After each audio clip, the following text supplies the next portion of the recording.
Hey Colt fans, Justin Baldini, Director of Marketing for Colt. Welcome back to Topic Tuesday. We took a couple weeks off for the summer, but we're back. And this week we're going to talk about grip screws on your Defender. We're going to talk about the different types of bushings and different length screws. It's going to be a good one. So first thing we're going to do is actually just take the grip screws out of the existing grips. And then we'll see what we run into here.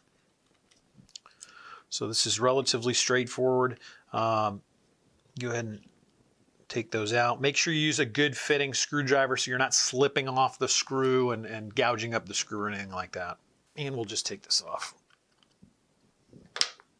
Okay, and the first thing I notice is these are shortened bushings. So there's different height bushings. There's actually three heights that I know of. There's one height which is pretty much flush with the frame.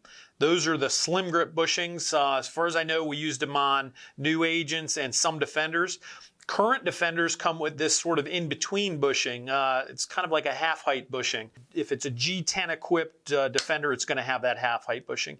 And then here we have a standard grip bushing. So the standard grip bushing, as you can see, is quite a bit taller. You're looking at the distance between this ring and the top. This would be what's on a standard, 1911 government model if it's got regular grips, doesn't have any thin grips or any kind of specialized grips.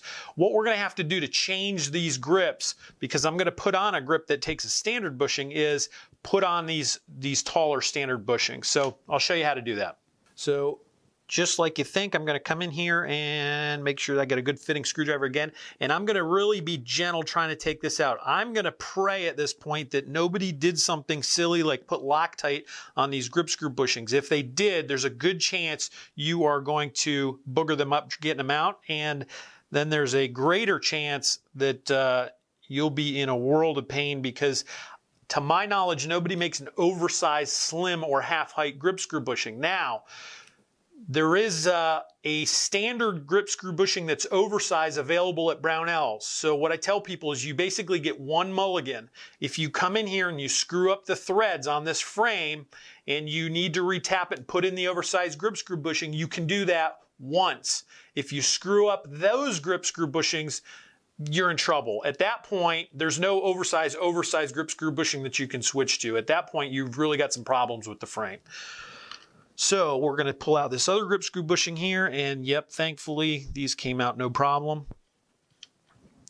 And now I'll just put this grip screw bushing here. You can see actually the kind of overall height difference between that and a standard bushing.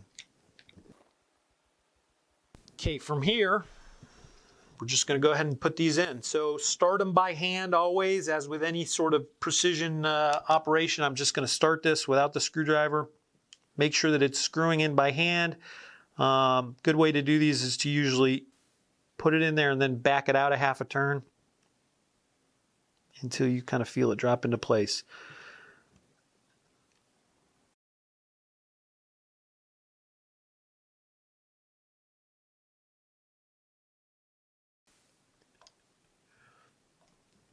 All right, we're just going to snug that up. Don't go crazy on those. I know there's a torque spec for them, but the reality is most of you guys don't have torquing screwdrivers. Just make sure they're snug. Don't run the risk of stripping it. And we're going to get our second bushing here. And I'll just go ahead and start that. Again, start these by hand or just with the tip of the screwdriver. You really don't want to run the risk of trying to start it with the screwdriver. That feels pretty good.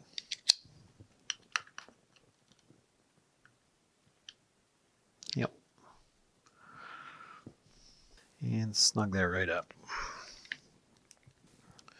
Okay, from here we're going to talk about the screws a little bit. So the screws that came out, because they go with that shorter bushing, are going to be a little bit shorter. I'm going to need these longer standard length screws to go with these standard length bushings, because the bushing itself is longer and you want to give them as much thread engagement as possible. Another common mistake that people make is using this longer standard screw with the shorter bushings. The result of that is going to be the screw is going to come through the bushing and it's actually going to kind of come into the mag well and either prevent the mag from coming out or prevent you from putting the mag in.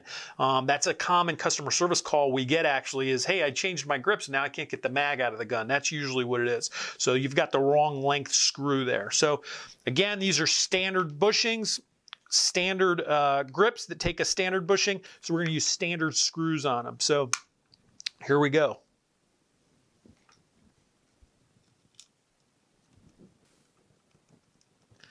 Again, make sure these are lined up pretty good. I'm going to use the screwdriver to start them, but just make sure you're not cross-threading it. And that's it. I'm going to make sure, the other thing to watch here is make sure the screwdriver tip is narrower than the width of the screw head, meaning I'm not tearing a strip of wood off my grips as I tighten them. That's, again, something else you see people do. And here we go.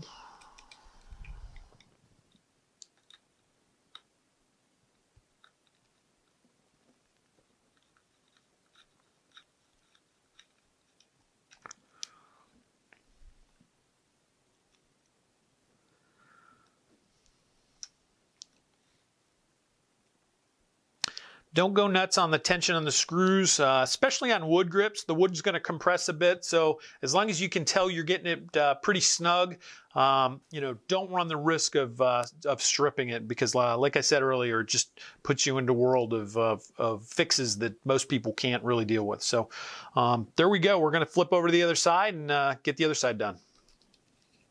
So there you have it, Colt fans. Now you know all about grip screws and grip screw bushings. Make sure you leave us some comments below and check us out next week on Topic Tuesday.